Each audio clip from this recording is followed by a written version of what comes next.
5 राज्यों में विधानसभा चुनाव है, लेकिन सीटों के लिहाज से इनमें सबसे बड़ा राज्य मध्य प्रदेश है। एमपी को लेकर लगातार ओपिनियन पोल सामने आ रहे हैं, लेकिन इस बार 15 बड़ी सीटों को लेकर एक बड़ा सर्वे सामने आया है। ये पोल रिजल्ट जारी किया है लोकपोल ने। मध्य प्रदेश के बड़े चेहरे वाले कैंडिडेट्स में किसकी होगी जीत और किसकी होगी हार, ये लोकपोल के प्रोजेक्शन में बताया गया है।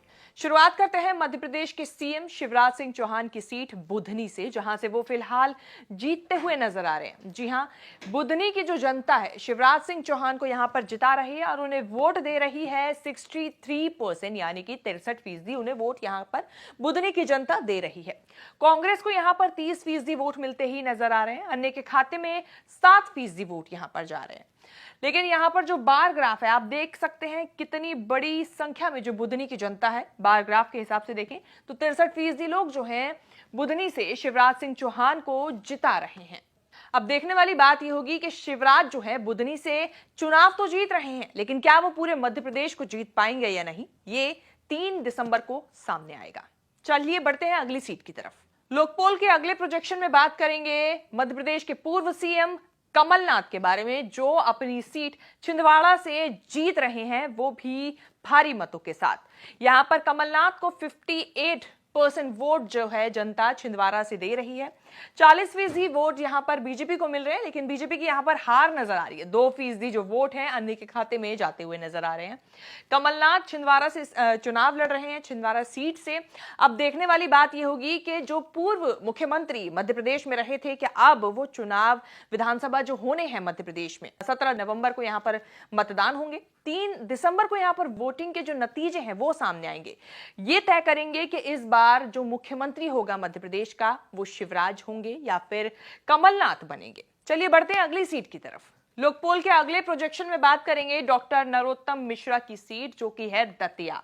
फिलहाल दतिया से जो है नरोत्तम मिश्रा हारते हुए नजर आ रहे हैं। आपको बता दें, कैबिनेट मंत्री है प्रदेश में नरोत्तम मिश्रा, गृह मंत्री हैं ये, और यहां पर फिलहाल इनको 48% वोट मिलते नजर आ रहे हैं, जबकि कांग्रेस को यहां पर 49% वोट मिल रहे हैं। बहुत ज्यादा डिफरेंस नहीं है, एक तरफ 48 है, एक तरफ 49 है, सिर्फ 1% का अंतर है यहां पर जो नजर आ रहा है। बात करें अदर सीट को वोट मिल रहे हैं, उसमें 3% वोट जो है वो दूसरे अन्य के खाते में जाते हुए नजर आ रहे हैं। फिलहाल गृह मंत्री नरोत्तम मिश्रा अपनी सीट दतिया से हारते नजर आ रहे हैं। आपको बता दें, नरोत्तम मिश्रा जो है अक्सर अपने बयानों के चलते सुर्खियों में रहते हैं और फिलहाल यहां पर हार रहे हैं। चलिए बढ़ते हैं अगली सीट की तरफ। इंदौर से अगली सीट पर हम चर्चा कर रहे हैं, जहां से कैलाश विजयवर्गीय चुनाव लड़ रहे हैं। कैलाश विजयवर्गीय को लेकर देखिए, चर्चा पिछले दिनों ये थी कि वो चुनाव नहीं लड़ेंगे। उनकी एक बयान भी सामने आया था जिसमें उन्होंने कहा था कि वो चुनाव नहीं लड़ने चाहते हैं, लेकिन जब उनके नामांकन भरने की बात आई तो ये काफी चर्चाओं में भी रहा। लेकिन फिलहाल सर्वे जो लोकपोल के हिसाब से किया गया है, उसमें यहां पर जो इंदौर से कैलाश विजयवर्गीय चुनाव लड़ रहे हैं, फिलहाल हारते हुए नजर आ रहे हैं। जहां कांग्रेस को 49% वोट मिल रहे हैं, वहीं कैलाश विजयवर्गीय को 48%, अन्य के खाते में 3% वोट जाते नजर आ रहे हैं। डिफरेंस यहां पर भी बहुत ज्यादा नहीं है, ठीक जैसे छिंदवाड़ा में हमने बात की थी, वहां पर भी बहुत ज्यादा डिफरेंस नहीं था, लेकिन 1% जो है वो यहां पर कांग्रेस को जीत दिलाता हुआ फिलहाल नजर आ रहा है। दोस्तों, अगली सीट है हमारी रऊ, जिसके बारे में हम चर्चा करने वाले हैं। यहां सर कांग्रेस के जो कैंडिडेट हैं जीतू पटवारी जीतते हुए नजर आ रहे हैं। उनको वोट कितने मिल रहे हैं? 42% यहां पर वोट मिल रहे हैं जीतू पटवारी को, जबकि यहां पर बीजेपी के कैंडिडेट को महज 45% वोट मिलते नजर आ रहे हैं। अन्य के खाते में 3% वोट जा रहे हैं। जीतू पटवारी देखिए यहां पर जीत रहे हैं और फिलहाल जो है कांग्रेस का ग्राफ यहां पर बढ़ता नजर आ रहा है बीजेपी की कंपैरेटिवली। अगली सीट की तरफ बढ़ते हैं और आपको बताते हैं कि अगली सीट में कौन जीत रहा है और कौन हार रहा है। अगले कैंडिडेट के जिनके बारे में हम बात कर रहे हैं, ये बहुत खास कैंडिडेट हैं। खास हम इसीलिए बता रहे हैं क्योंकि 2020 में इन्होंने बगावत करके बीजेपी ज्वाइन की थी और अब पिछले 2-2.5 महीने पहले ही ये वापस कांग्रेस में शामिल हो गए। ये पहले कांग्रेस के ही यहां पर पार्टी से थे। समंदर पटेल इनका नाम है। समंदर पटेल जावद सीट से यहां पर फिलहाल जीतते हुए नजर आ रहे हैं। कांग्रेस के प्रत्याशी हैं समंदर पटेल और 44% यहां पर वोट के साथ बीजेपी है। आपको बता दें, समंदर पटेल जब कांग्रेस में दोबारा शामिल हुए थे तो उन्होंने बयान दिया था और उन्होंने कहा था कि कांग्रेस में उनको वापस आने की वजह यह रही है कि बीजेपी में उन्होंने बहुत अपमान झेला है, उन्हें लगता है कि वहां पर उनका अपमान हुआ है, यही वजह है कि वो वापस अब कांग्रेस में शामिल हुए। कांग्रेस में जब वो शामिल हुए थे तो बहुत बड़ी तादाद में गाड़ियों का काफिला लेकर वो पहुंचे थे, वापस कांग्रेस में शामिल हुए थे। फिलहाल समंदर पटेल जो हैं जावद विधानसभा सीट से जीतते हुए नजर आ रहे हैं 49% वोटों के साथ। अगली विधानसभा सीट है हमारी रेवा, जहां से राजेंद्र शुक्ला जीतते हुए नजर आ रहे हैं। बीजेपी के कैंडिडेट हैं राजेंद्र शुक्ला और यहां पर उनको 51% वोट मिल रहे हैं, जबकि कांग्रेस को 43% यहां पर वोट मिलते नजर आ रहे हैं। 6% वोटों के साथ यहां पर अन्य है, लेकिन जीत का जो परचम है वो यहां पर बीजेपी लहराती हुई नजर आ रही है, यानी कि राजेंद्र शुक्ला जो है वो रेवा विधानसभा सीट से अपने चुनाव में जीत हासिल करने वाले हैं। अगली विधानसभा सीट है डबारा, जहां से सुरेश राजे जो हैं कांग्रेस के प्रत्याशी चुनाव जीत रहे हैं। जी हां, और इन्हें वोट कितना मिल रहा है? 51% वोट मिल रहा है लोकपोल के प्रोजेक्शन के मुताबिक, जो कि पिछले कुछ दिनों पहले किया गया था।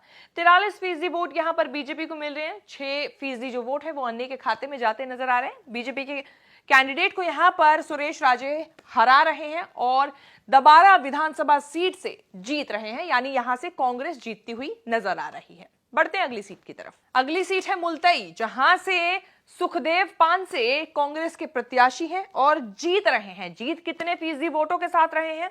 यहां पर 48% वोटों के साथ कांग्रेस के प्रत्याशी सुखदेव पानसे जीत रहे हैं 46% वोटों के साथ, यानी 2% वोटों का डिफरेंस है यहां पर कांग्रेस और बीजेपी के लिए। जहां पर कांग्रेस को 48% वोट मिल रहे हैं तो वहीं बीजेपी को 46% वोट मिल रहे हैं। अन्य के खाते में 6% वोट जा रहे हैं। पाई चार्ट में आप पूरा अगर देखें तो आसानी से समझ पा रहे हैं। तो यहां मुलतई से कांग्रेस प्रत्याशी जो हैं सुखदेव पानसे जीत रहे हैं। बीजेपी के कैंडिडेट को यहां पर हार का सामना करना पड़ रहा है लोकपोल के प्रोजेक्शन के मुताबिक। बढ़ते हैं अगली सीट की तरफ। मध्य प्रदेश की सुर्खी विधानसभा सीट से नीरज शर्मा जो हैं कांग्रेस के प्रत्याशी हैं और फिलहाल सुर्खियों में हैं। सुर्खी से क्योंकि यहां पर जीत कांग्रेस को वो दिला रहे हैं 49% वोटों के साथ, जबकि बीजेपी के जो कैंडिडेट हैं यहां पर उनको 47% वोट मिल रहे हैं। डिफरेंस यहां पर भी 2% वोटों का ही है और अन्य के खाते में 4% वोट मिल रहे हैं। तो सुर्खी से सुर्खियों में कांग्रेस को ला रहे हैं नीरज शर्मा, जो कि बीजेपी के कैंडिडेट को यहां पर हरा रहे हैं लोकपोल के प्रोजेक्शन के मुताबिक। अगली विधानसभा सीट है देवतालाब, जहां से गिरीश गौतम बीजेपी के कैंडिडेट हैं और यहां पर उन्हें हार का सामना करना पड़ रहा है। गिरीश गौतम बता दें बीजेपी के बड़े कैंडिडेट हैं जिनको लेकर लोकपोल ने प्रोजेक्शन किया है और इस प्रोजेक्शन में देवतालाब सीट से वो चुनाव हार रहे हैं कांग्रेस से। कांग्रेस को 35% और 34% वोट यहां पर बीजेपी के कैंडिडेट को मिल रहे हैं, जो कि हार रहे हैं फिलहाल यहां से गिरीश गौतम। यहां पर देखिए बड़ी जो चीज यहां पर हम आपको अगर नोटिस आप भी कर पाए तो एक चीज ये नोटिस करेंगे, यहां पर 31% अन्य के खाते में जा रही है।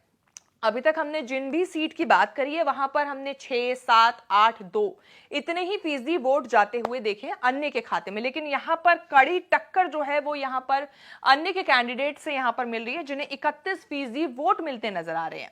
फिलहाल कांग्रेस यहां पर 1% वोट के साथ गिरीश गौतम को, बीजेपी के गिरीश गौतम को यहां पर हरा रही है, जो कि हार रहे हैं देवतालाब सीट से। अगली विधानसभा सीट है निवास, जहां से चैन सिंह वारकड़े कांग्रेस के प्रत्याशी हैं और जीत रहे हैं 50% वोटों के साथ। बीजेपी को यहां पर 48% वोट मिल रहे हैं। अन्य के खाते में पाई चार्ट में सिर्फ 2% वोट जाते हुए नजर आ रहे हैं लोकपोल के प्रोजेक्शन के मुताबिक। लेकिन कांग्रेस के लिए अच्छी खबर यह है कि निवास से चैन सिंह वारखड़े जो हैं वो जीत रहे हैं। तो यहां पर फिलहाल जब अभी तक हमने कई सीट्स की बात कर ली है, हमने अभी तक यही देखा है कि ज्यादातर कैंडिडेट जो हैं वो बीजेपी के यहां पर हार का सामना कर रहे हैं। बड़े बड़े चेहरे हैं जैसे कि कैलाश विजयवर्गीय हैं, नरोत्तम मिश्रा हैं, ये सब फिलहाल हार का सामना करते हुए नजर आ रहे हैं कांग्रेस के प्रत्याशियों के सामने। चलिए अब बढ़ते हैं अगली सीट की तरफ। भोपाल मध्य से जीत रहे हैं विधानसभा सीट से आरिफ मसूद कांग्रेस के प्रत्याशी हैं और यहां पर उन्हें 50% वोट मिल रहे हैं। 44% बीजेपी कैंडिडेट को, 6% महज अन्य के खाते में जाते हुए नजर आ रहे हैं। तो देखिए भोपाल से यहां पर जीत हासिल कर रहे हैं आरिफ मसूद, कांग्रेस के प्रत्याशी हैं।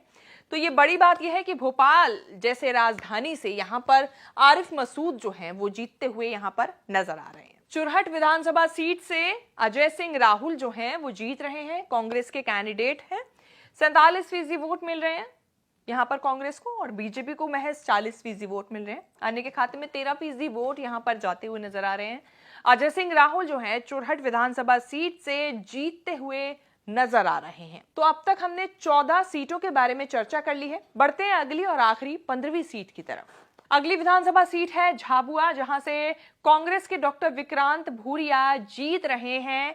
यहां पर बीजेपी को हार का सामना करना पड़ रहा है, जहां बीजेपी को 45% वोट मिल रहे हैं तो वहीं कांग्रेस को 49% वोट मिलते नजर आ रहे हैं। अन्य के खाते में 6% वोट जाते हुए नजर आ रहे हैं। पाई चार्ट अगर हम देखें तो बहुत ज्यादा डिफरेंस हम नहीं देख पा रहे हैं, महज 3-4% वोटों का अंतर यहां पर नजर आ रहा है झाबुआ के। लेकिन लोकपोल के प्रोजेक्शन के मुताबिक फिलहाल हमने 15 सीटों के बारे में बात की और इन 15 सीटों में ज्यादातर जो कैंडिडेट कांग्रेस के हैं वो जीतते हुए नजर आ रहे हैं। ज्यादातर सर्वे भी फिलहाल हमें यही बता रहे हैं कि मध्य प्रदेश में इस बार कांग्रेस की जीत जो है वो हो सकती है। हालांकि नतीजे जो भी होंगे वो 3 दिसंबर को सामने आएंगे।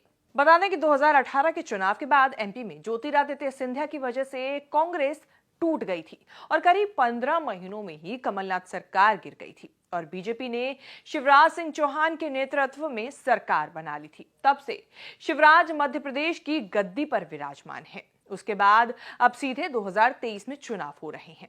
17 नवंबर को एक चरण में प्रदेश में मतदान होने हैं और नतीजे पांचों राज्यों के एक साथ 3 दिसंबर को सामने आएंगे। अब देखना यह होगा कि मध्य प्रदेश के ये सर्वे हकीकत में कितने तब्दील हो पाते हैं।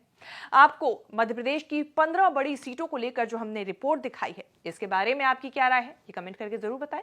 बाकी देश और विदेश से जुड़ी तमाम बड़ी खबरों के साथ अपडेट रहने के लिए आप देखते रहें न्यूज़ तक।